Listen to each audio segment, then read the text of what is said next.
une langue parlée, je veux dire presque maternelle, des Juifs d'Europe centrale. Et l'arménien, bon, c'est l'arménien. À propos des FTP, justement, c'était un mouvement politique de gauche. Enfin, qu'est-ce que c'était exactement? Le FTP était fait, en fait, le FTP était composé de militants communistes. D'accord, c'est ça. C'est communiste. Donc les Kabyles qui étaient au FTP étaient communistes. Hein, dans le trois quarts du temps. Il faut dire que quand on fait un mouvement de résistance, en fait, on le fait avec le voisinage. Hein. Ça, Mohamed Mesli vous en parlera beaucoup mieux. C'est des gens qui travaillent ensemble, qui ont milité ensemble dans un syndicat, etc., qui ont formé les premiers groupes. Voilà, parce qu'il fallait se connaître. Vous savez, c'était extrêmement dangereux de se lancer dans une affaire pareille pendant l'occupation. Je voulais juste une précision. Le tract en kabyle qui a été lu dans les bourguis nord-africains a eu lieu le lendemain ou dans la semaine, hein,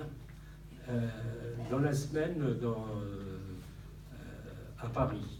Je vais vous le lire parce que ça prouve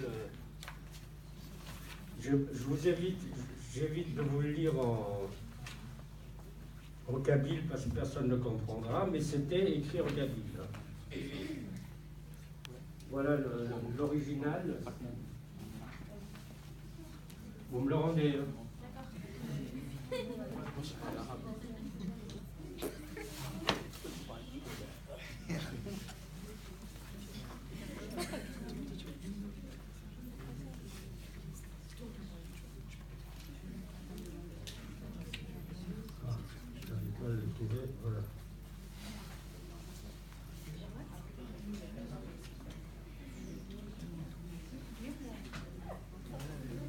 Voilà, le tract disait comme nos enfants. Je ne sais pas, à moi qui est un kabyle qui parle kabyle, mais enfin bon. Hier, à l'aube, des Juifs de Paris ont été arrêtés, des vieillards, les femmes, les enfants. En exil comme nous, ouvriers comme nous, ce sont nos frères. Leurs enfants sont comme nos enfants.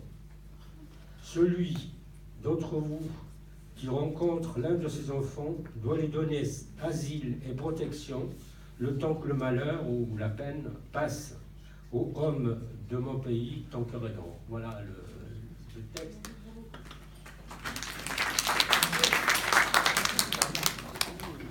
Au Camille, c'est une autre gueule, mais personne ne comprendra. Donc, voilà.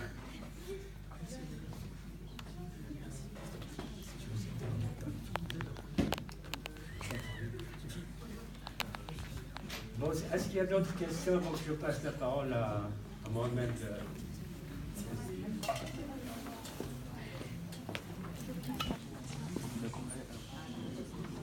Quand vous prenez la parole, donnez votre prénom et l'établissement d'où vous venez, comme ça vos camarades apprennent à vous connaître.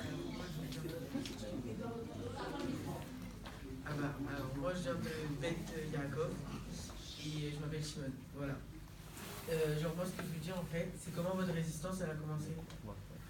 Pardon? Ce mouvement de résistance a commencé. Ce mouvement de résistance, je pense qu'il a commencé, je ne peux pas vous dire, hein, l'FTP, c'était une organisation il y avait 3 personnes qui se connaissaient, c'est donc un triangle. Le sommet du triangle connaissait 3 autres personnes.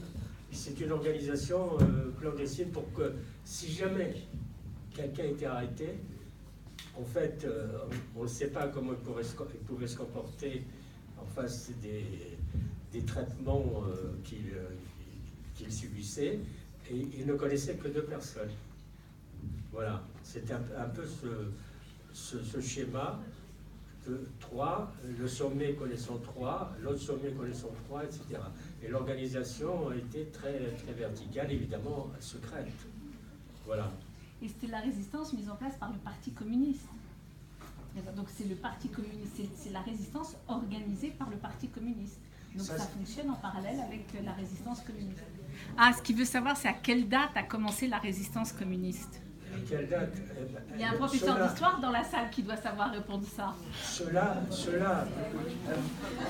En fait, la résistance communiste a commencé, tout dépend de gens. Il y en a qui ont commencé en 40. Mais la résistance avec l'organisation communiste, parce que vous devez savoir, historiquement, que Staline avait passé un pacte avec Hitler qui s'appelait le pacte germano-soviétique. Alors, les gens qui étaient orthodoxes en quelque chose du communisme ont attendu que 1941, c'est-à-dire lorsque Hitler a attaqué l'URSS, pour mettre tout le poids du Parti communiste dans la résistance. Mais avant cette date-là, il y avait des militants communistes, en particulier ceux qui avaient fait la guerre d'Espagne, dans les brigades internationales, qui étaient déjà entrés dans la résistance. Voilà. Mais à titre individuel, si j'ose dire, parce que le poids du Parti communiste en tant qu'organisation n'a pesé que lorsque le pacte germano-soviétique est devenu caduc.